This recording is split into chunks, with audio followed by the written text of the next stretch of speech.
Hey guys, Ken here from the Retro Toy Escapades channel in Malaysia. Okay, I wanted to talk about the new Exorcist Believer trailer that just hit a couple of hours ago. In fact, the trailer came out just after midnight here in Malaysia. Yeah, perfect timing. Somebody shared the link, I clicked on it. I wasn't exactly following up on this movie. I knew that they were going to do an Exorcist sequel at some point, but to me, it's like the Exorcist movies have just been total failures after the first one. Okay, everything after the first one has somehow failed to land except for that third one. Okay, that third one that came out in 1990. Guys, honestly, if you have the time, just revisit that movie. Okay, it just is one of the most underrated horror movies I think of all time. Many people skipped on that movie because it just didn't contain the gore and the kind of terrifying makeup effects that the first movie had. But guys, holy shit, this movie is creepy, freaking disturbing. Watch it, okay? It's gonna crawl under your skin and just stay there. But back to this new trailer, and honestly, I didn't even know that this was supposed to be part of the Exorcist franchise. When I saw the title, it said Exorcist Believer. I just thought it was just a random horror movie like The Pope's Exorcist. Okay, we got that too this year, right? So I wasn't aware that this was actually part of the Exorcist series of films. In fact, the trailer starts off pretty normal. There's no indication whatsoever that this is a big event movie. Okay, these two female kids, they venture to the forest, they start wandering around there, they go missing or something like that. Something happens to them in there. They come back. Okay, they're found like a couple of days later, but then they've just been transformed. Okay, they start saying weird shit. One of the girls just wanders into church in the middle of a mass. Okay, starts saying really creepy shit to the priest and the whole congregation. Okay, it's just wild. Okay, it's all in the trailer. But it's only after the first minute or so that we get the classic Tubular Bells soundtrack kicking in. Okay, the classic theme song from The Exorcist. That's right. Okay, the soundtrack. Okay, kicks in.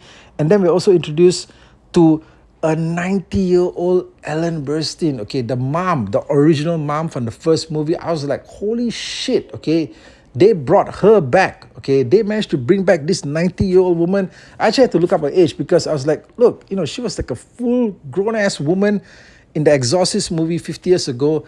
And somehow, okay, she's back, all right?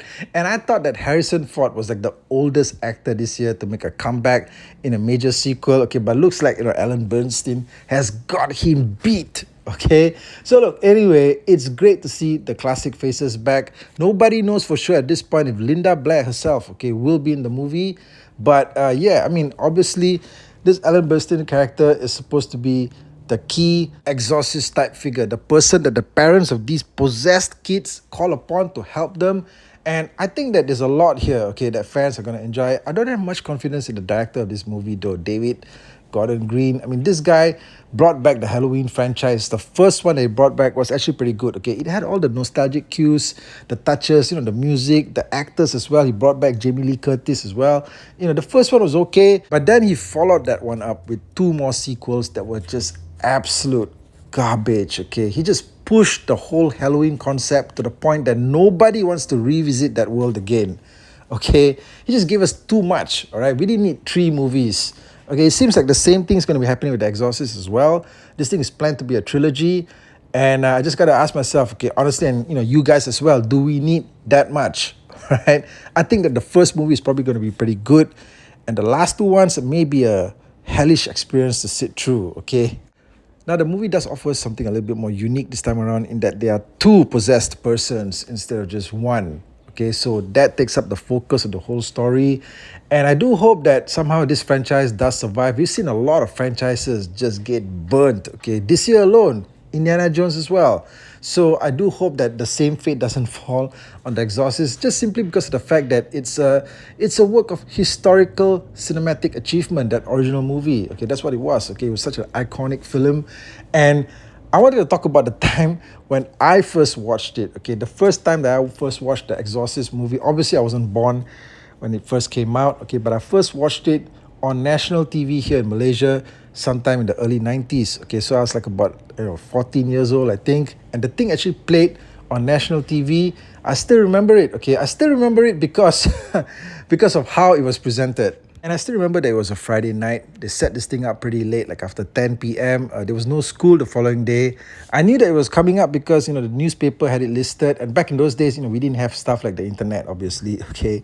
So we had to rely on the newspaper listings. And I heard about this movie up to that point because it came up in documentaries and stuff like that. People always reference The Exorcist, like the scariest movie they've ever seen. So I was really curious about this, and I remember my parents. Okay, they stayed up with me to watch it as well. Now, obviously, I could tell that there were large portions of the movie that were being edited, that were being chopped up for TV content, okay, because the flow just wasn't smooth. I don't know what the edits were at the time, all right, but whatever was left in the movie was pretty freaking disturbing, okay, because most of the makeup effects were still there. I think most of the puking scenes were there as well. But, okay, here's the thing, all right. Somehow or the other, all right, and I didn't know until much later that the movie actually contained a lot of swearing, okay, because when Reagan was possessed at the time, she'd just be mouthing off everything, all right, she'd just be mouthing off all kinds of profanities, and somehow, okay, for some reason, all right, all of the swearing, okay, most of it, I would say, unless it was, swearing that was paired in with something like a scene that they wanted to cut out or something like that, okay, but in other situations, most of the swearing was left intact in the movie, right? And that's something that's never happened before, okay, on national TV. Not with anything else that I've ever seen. For some reason, okay, all of the swearing was left intact, and I was sitting down there next to my parents, and Reagan, would be on the screen there, and she'd be saying stuff like, "You motherfucker," stuff like that. Holy shit, okay. I was like, holy shit, okay. I think up to that point, I'd never been in the same room as my parents when it comes to things like stuff like profanity or anything like that. Okay, it's just something that doesn't happen. All right. So when that happened, I was just like, holy shit. Okay, somehow, okay, at that moment in time, national TV wasn't safe. All right. And when we got back to school on Monday, I still remember it. Okay, I saw my friends. Okay, we were all getting together. Everybody watched the movie, okay? Everyone watched the movie, and we were all like, holy shit, man, they didn't cut out the fuck words, okay?